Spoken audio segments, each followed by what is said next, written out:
नमस्कार, आप देख रहे हैं 9 की 9 खबर। मैं हूं आपके साथ अलीम अतहर। बुलेटिन की शुरुआत तो बड़ी खबर से करेंगे।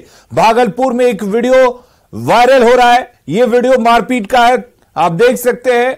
बताया जा रहा है कि बाईपास टीओपी थाना क्षेत्र के खीरीबांध गांव में दो बच्चों के बीच आपस में मारपीट हो गई, जिसके बाद बच्चा जब अपनी मां के साथ दूसरे बच्चे के माता पिता के पास शिकायत करने गए तो दोनों के बीच विवाद शुरू हो गया और फिर देखते ही देखते लाठी डंडे चलने लगे और दोनों तरफ से जमकर मारपीट हुई। वही घटना को लेकर अभी तक दोनों में से किसी ओर से थाने में आवेदन नहीं दिया गया है। वायरल वीडियो की पुष्टि न्यूज 18 नहीं करता है।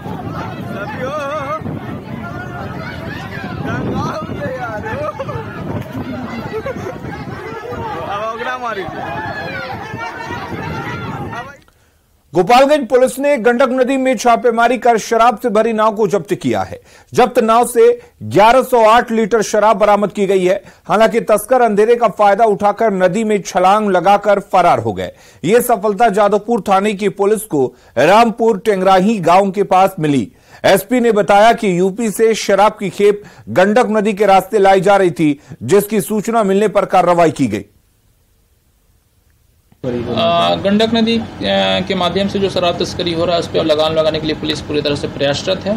पिछले महीने भी करीब हम लोगों ने 5 से 6 नाव शराब से भरे हुए बरामद किए थे। इसी कड़ी में आज भी एक शराब से भरी नाव बरामद की गई है। कुल 1100 लीटर शराब जब्त किया गया है और इसमें कुछ लोगों को गिरफ्तार भी किया गया है और इन्हें माननीय न्यायालय में अग्रसारित किया जा रहा है। बड़ी खबर भागलपुर से है, जहां नौगछिया पुलिस ने 2 कुख्यात अपराधियों को गिरफ्तार किया। इनके पास से एक देसी पिस्टल, 1 कट्टा, 8 जिंदा कारतूस, 1 लूटी गई मोटरसाइकिल, चाकू सहित एटीएम कार्ड और पैन कार्ड बरामद किए गए हैं। पुलिस को सूचना मिली थी कि कदवा थाना क्षेत्र के पास कुख्यात अपराधी किसी बड़ी घटना को अंजाम देने के लिए जुटे हुए हैं, जिसके बाद पुलिस अधीक्षक के निर्देश पर टीम गठित कर छापेमारी की गई। मौके से 3 अन्य अपराधी भागने में सफल रहे। गिरफ्तार कुख्यात अपराधियों से पुलिस पूछताछ कर रही है और पूछताछ में कई मामलों का खुलासा भी हुआ है। नौगछिया में पिछले दिनों हुए कई लूट कांड में इन लोगों ने अपनी संलिप्तता स्वीकार की है। वहीं फरार अपराधियों की गिरफ्तारी के लिए पुलिस छापेमारी कर रही है। कुछ जानकारी प्राप्त हुई कि कुछ अपराधी जो बिशु रावत पुल है उसके पास घटना करने की योजना बना रहा है और इसके पहले भी 2-3 घटनाएं वहां घट चुकी है। जो टाउन थाना में कांड दर्ज हुआ है, कुछ कदवा थाने में कांड दर्ज हुआ है। हम लोग से लगातार हम लोग नजर रखे हुए थे। तो उसी क्रम में जो दोनों पकड़ाया तो उसके पास से अपना एक देसी पिस्टल है, देसी कट्टा है, कारतूस सामने आपको दिखाई दे रहा है, ये नगद रुपया और कई पैन कार्ड, आधार कार्ड सब पर्स बरामद हुआ है।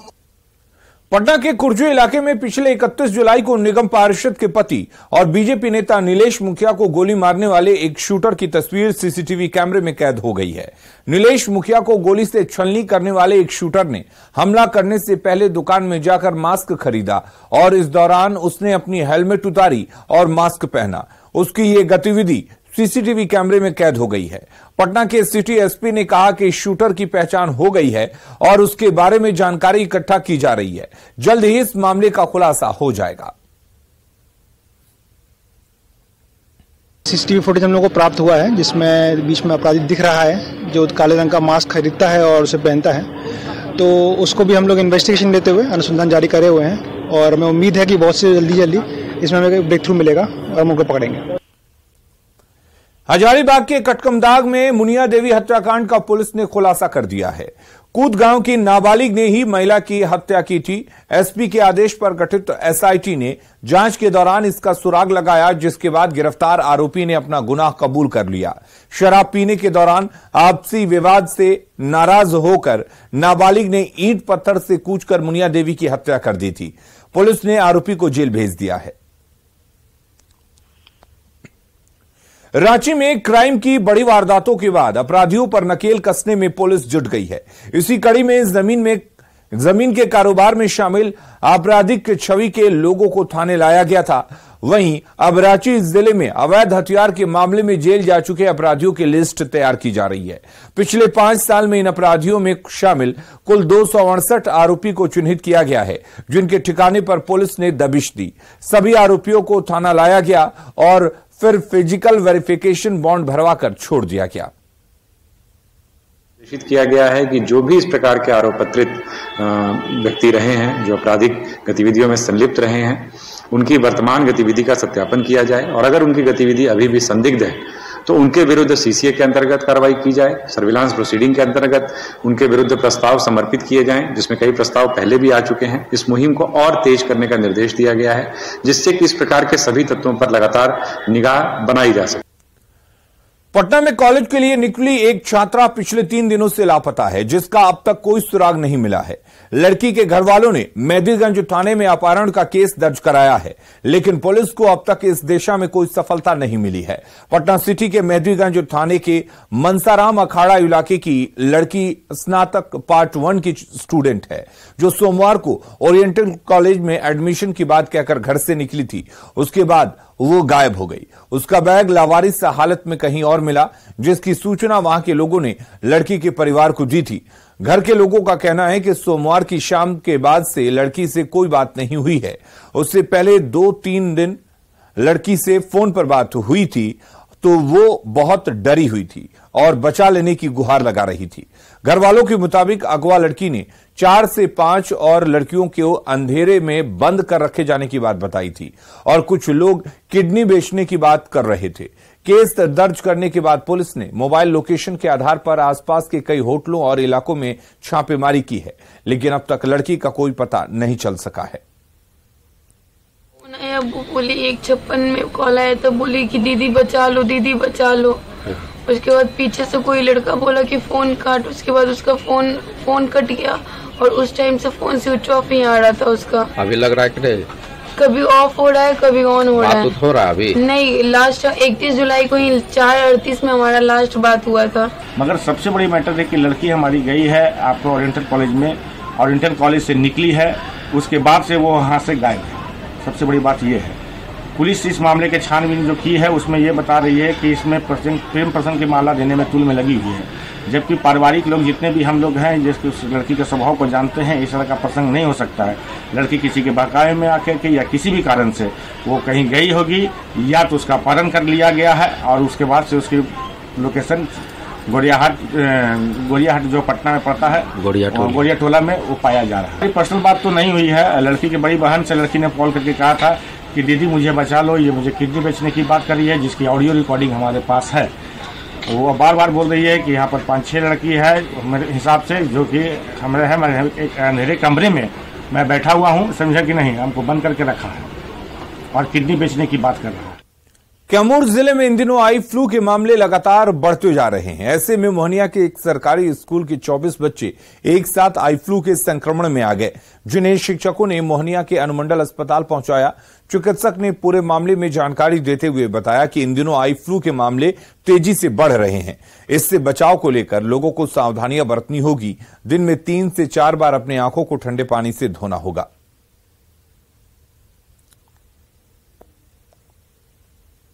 25 बच्चे आए हुए हैं जी, वो आई फ्लू हो गया है। नहीं, बरसात के कारण बीमारी फैलती है, इसमें सुरक्षा बहुत जरूरी है जी। तो आई ड्रॉप चला रहे हैं, बचाव होते हैं कि आंखों की आग सुना है जी, इन्फेक्टेड रहते तो हमको रहना रहे हैं, चश्मा लगा के रखना है, ड्रॉप डालना है। अगर 3 दिन में ठीक नहीं होता है तो एक बार फिर दिखाना है, ऐसा ट्रीटमेंट चलता है। यहाँ 24 बच्चे जो है आई फ्लू से ग्रसित हो गए। आई में बहुत ही मतलब इतना तेजी से आई फ्लू बढ़ रहा था कि जैसे लगता है कि सभी बच्चों को फैल जाएगा। अच्छा, तो हमने ब्लॉक हेल्थ मैनेजर मानिया से संपर्क किया। इसके बाद जो है वहाँ से बताया गया कि लोगों को इलाज हेतु जो है एम्बुलेंस भेजा जा रहा है। आप लोगों को ला करके अस्पताल में चेकअप कराएंगे। अच्छा, किस विद्यालय से आए हो? कितने बच्चे को लाए हैं बाबू? 24 बच्चे। कहाँ लाया गया आपको? आपको कहाँ लाया गया है? हॉस्पिटल? अरवल के माली गांव में उस समय कोहराम मच गया जब मुंबई से एम्बुलेंस के माध्यम से गांव के 3 युवकों का शव माली गांव पहुंचा। बता दें कि मुंबई में पुल टूटने से कुल 22 लोगों की मौत हो गई, जिसमें 3 युवक इस गांव में शामिल हैं। तीनों युवकों का शव पैतृक गांव लाया गया। मौके पर बंसी प्रखंड विकास पदाधिकारी के अलावा जिला प्रशासन की टीम ने पहुंचकर स्थिति का जायजा लिया। बताया जाता है कि 3 की मौत के बाद 2 लोग गंभीर रूप से घायल हैं। इनका इलाज जारी है। कंपनी की ओर से मृतक के परिजनों को 5 लाख रुपए मुआवजे की राशि उपलब्ध करा दी गई है। औरंगाबाद के बैडमिंटन खिलाड़ी संतोष ने जर्मनी के कोलोगोन में आयोजित 8वीं वर्ल्ड ड्वार्फ खेलकूद प्रतियोगिता में भारत के लिए सिल्वर मेडल जीतकर औरंगाबाद और बिहार का नाम रोशन किया है। मार्क्स धमाई के साथ औरंगाबाद के संतोष की जोड़ी ने सेमीफाइनल में फ्रांस और जर्मनी की मिक्स्ड डबल्स जोड़ी को पराजित किया और फाइनल में प्रवेश किया, मगर इंग्लैंड के साथ फाइनल मुकाबले की ये जोड़ी कड़े संघर्ष के बावजूद अंतिम दोनों सेट हार गई और इन्होंने सिल्वर मेडल से ही संतोष किया। बारून प्रखंड में बतौर नियोजित शिक्षक पदस्थापित संतोष की इस उपलब्धि पर पूरा औरंगाबाद गर्व कर रहा है। भागलपुर में हो रही बारिश का असर गंगा पर देखने को मिल रहा है। बारिश के कारण गंगा के जलस्तर में लगातार वृद्धि हो रही है। बढ़ते जलस्तर को देखते हुए गंगा के किनारे रहने वाले लोग नाव को दुरुस्त करने में जुट गए हैं। जिस तरह से गंगा के जलस्तर में लगातार वृद्धि हो रही है, ऐसे में लोगों को बाढ़ का डर सताने लगा है। आपको बता दें कि बाढ़ में लोगों के आने जाने का एकमात्र साधन नाव रह जाता है। हालांकि अभी गंगा खतरे के निशान से नीचे है। और अधिक जानकारी दे रहे हैं संवाददाता विकास कुमार सिंह। भागलपुर में गंगा के जलस्तर में लगातार वृद्धि हो रही है और इसके साथ ही जो गंगा के किनारे बसे गांव हैं, गांव के लोग का जो एकमात्र साधन है वो अब नाव रह गया है। गंगा के किनारे जो लोग रह रहे हैं वो उनका एकमात्र साधन नाव है और नाव से ही वो आना जाना करते हैं। तस्वीर देखिए कि किस तरह से जो गांव के किनारे बसे लोग हैं वो अब तैयारी में जुट गए हैं और बाढ़ की आहट भी अब सुनाई पड़ने लगी है। इसके साथ ही जो स्थानीय लोग हैं, जो गाँव के लोग हैं, वो अब नाव को दुरुस्त करने में जुटे हुए हैं और यहाँ का मात्र एक सहारा अब आने जाने का साधन नाव रह गया है। कैसे आना जाना हो रहा है आप लोगों का? अभी नाव से सर। नाव से?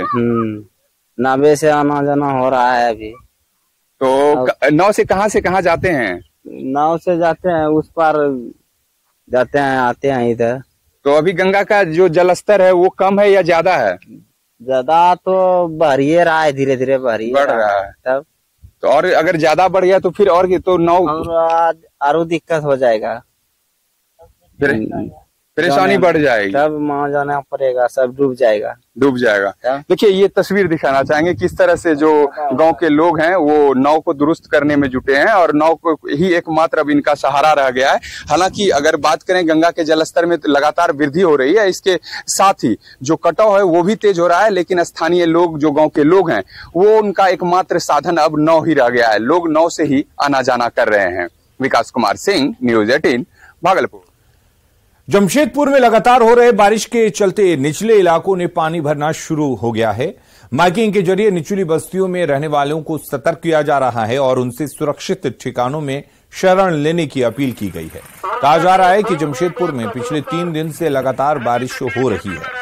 स्वर्णरेखा और खरकई जैसी नदियों का जलस्तर भी बढ़ गया है। पूरे हालात पर प्रशासन के साथ साथ जमशेदपुर अधिसूचित क्षेत्र समिति के साथ साथ मानगो नगरपालिका और जुगसलाई नगरपालिका के अफसरों की पैनी नजर बनी हुई है। जल जमाव पीड़ितों को सुरक्षित रखने के लिए कई शेल्टर होम बनाए गए हैं। साथ ही वज्रपात की आशंका को देखते हुए सबसे घरों में रहने की अपील की गई है। जमशेदपुर में मूसलाधार बारिश से स्वर्णरेखा और खरकई का जलस्तर बढ़ गया है। इसके चलते लौनगरी के निचले इलाकों में पानी भर गया है और कई घरों में नदी का पानी भरने से लोगों की परेशानी बढ़ गई है। पिछले 3 दिनों के दौरान रुक रुक कर हो रही बारिश के चलते लौनगरी में आम जनजीवन अस्त व्यस्त हो गया है। स्वर्णरेखा और खरकई जैसी नदियां फिलहाल खतरे के निशान से महज 10 मीटर नीचे हैं। कई निचले इलाके डूब गए हैं, घरों में पानी भर गया है और वहां के निवासी घर छोड़कर सुरक्षित ठिकानों की ओर भाग रहे हैं। उनके लिए प्रशासन की ओर से शेल्टर होम का इंतजाम किया गया है। आने वाले दिनों में हालात और बदतर होने की आशंका जताई जा रही है। ये जो बड़ौदा घाट एरिया है, ये हर बार की तरह इस बार भी पानी कल से पड़ना शुरू हुआ है और निचले इलाके में आप देख सकते हैं बहुत भारी लोग घर छोड़कर भागने की तैयारी में हैं। लोग धीरे धीरे निकल रहे हैं। आज सुबह ही एडवाइजरी जारी की गई थी प्रशासन के द्वारा। उसके बाद से लगभग 2 घंटे के अंदर ही ये पूरा पानी अचानक से ये बढ़ रहा है। स्वर्ण रेखा और खरकई नदी के उफान पर आने से बागबेरा से लेकर बड़ौदा घाट, नया बस्ती और शिवधाम कॉलोनी जैसे निचले इलाकों में जल जमाव के हालात हैं। 100 से ज्यादा घर पानी पानी हो गए हैं। बागबेरा को जमशेदपुर से जोड़ने वाला पुल डूब गया है। जुगसलाई का पुल डूबने के कागार पर है। बारिश ने लोहनगरी का नक्शा बिगाड़ कर रख दिया है। इंद्रदेव इसी तरह से मेहरबान रहे तो आने वाले दिन जमशेदपुर के निवासियों के लिए बेहद खतरनाक साबित हो सकते हैं। इस एरिया के जो है लगभग 100 घर डूब चुके हैं पानी में और सभी अपने जान माल लेकर निकल रहे हैं यहाँ से बहुत तीव्र गति से। प्रशासन ने भी सुबह में आज सूचना दी थी कि सभी लोग यहाँ सरकारी स्कूल में शिफ्ट हो जाएं। उसके बाद से लगातार लोग पलायन कर रहे हैं। अभी प्रशासन ने सुबह अनाउंसमेंट किया था कि एक शेल्टर होम बनाया गया, वहाँ पर नीचे इलाके के सारे लोग चले जाएं, लेकिन लोगों को अभी भी ऐसा लग रहा है कि शायद यहाँ तक रुक जाए पानी और लोग गए नहीं। मानसून की शुरुआत ही जमशेदपुर के लिए घातक साबित हो रही है। लोहनगरी का निचला इलाका पानी पानी हो चुका है और अगले कुछ महीने जमशेदपुर के लिए बड़ी मुसीबत होने वाली है। प्रभंजन कुमार, न्यूज़ 18, जमशेदपुर। नेपाल के तराई क्षेत्रों में बारिश रुकने के बाद गंडक नदी का जलस्तर सामान्य है। वाल्मीकि नगर गंडक बराज से गंडक नदी में फिलहाल 90,000 क्यूसेक पानी का डिस्चार्ज हो रहा है, जो बरसात के दिनों का सामान्य जलस्तर माना जा रहा है। गंडक नदी से फिलहाल बाढ़ और कटाव का कोई खतरा नहीं है। गंडक नदी के जलस्तर का जायजा लिया संवाददाता मुन्ना राज ने। गंडक नदी का जलस्तर सामान्य है और फिलहाल गंडक नदी से अभी फिलहाल बाढ़ का कोई खतरा नहीं है। तो हम वाल्मीकि नगर गंडक बराज से आपको अपडेट दे रहे हैं कि वाल्मीकि नगर गंडक बराज से गंडक नदी में फिलहाल 90,000 क्यूसेक पानी का डिस्चार्ज हो रहा है, जो बिल्कुल सामान्य माना जाता है। और गंडक नदी जो लगातार कई बिंदुओं पर दबाव बना रही है, तो कई बिंदुओं से दबाव भी हाल के दिनों में हटा है। तो हम आपको गंडक नदी की तस्वीर दिखा रहे हैं। बगहा में गंडक नदी का जलस्तर नीचे गिरा है और बिल्कुल सामान्य जलस्तर पर पहुंच गया है। और बगहा के पारस नगर, शास्त्री नगर और गांधीनगर के इलाके में जिस तरह से नदी दबाव बनाकर कटाव का प्रेशर बना रही थी, उससे निजात मिली है और नदी की धारा में परिवर्तन देखा जा रहा है और शहर से दूर नदी दीरा के तरफ में शिफ्ट हो गई है, जिसके बाद जल संसाधन विभाग की टीम ने राहत की सांस ली है। और निश्चित तौर पर जिस तरह से दबाव बन रहे थे, तो कटाव का एक बड़ा संकट प्रशासन के सामने था।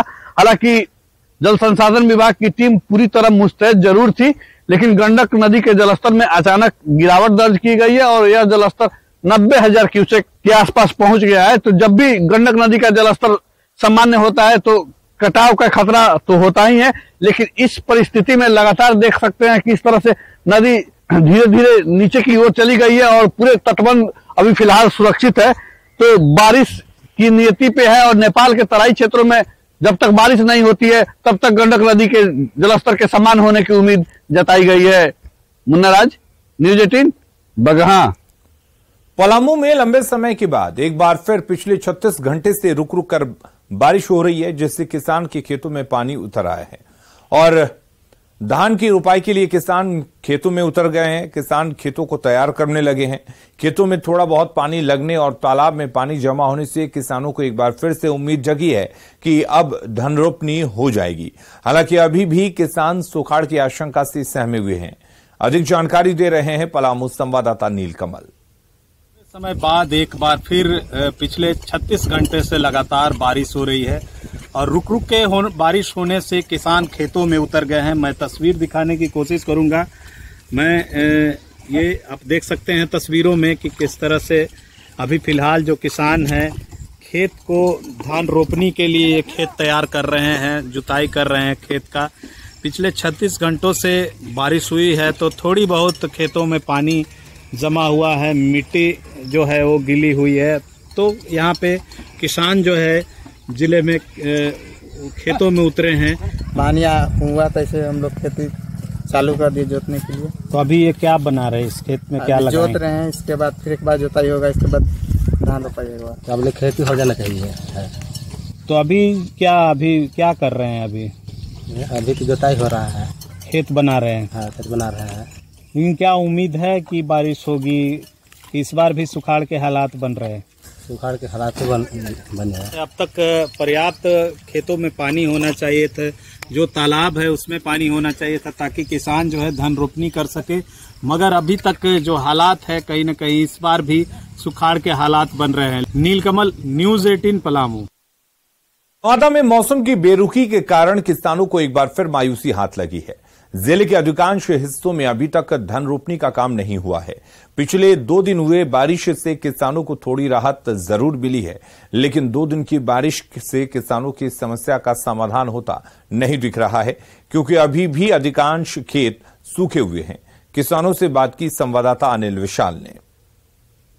मौसम की बेरुखी के कारण एक बार फिर से नवादा के किसानों को मायूसी हाथ लगी है।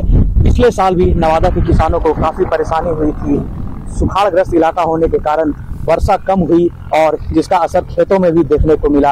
हालांकि नवादा जिले के कई हिस्सों में अभी कुछ ही इलाकों में धन रोपनी का काम हुआ है, मगर कई इलाके ऐसे भी हैं जहां धन रोपनी शुरू हुई है।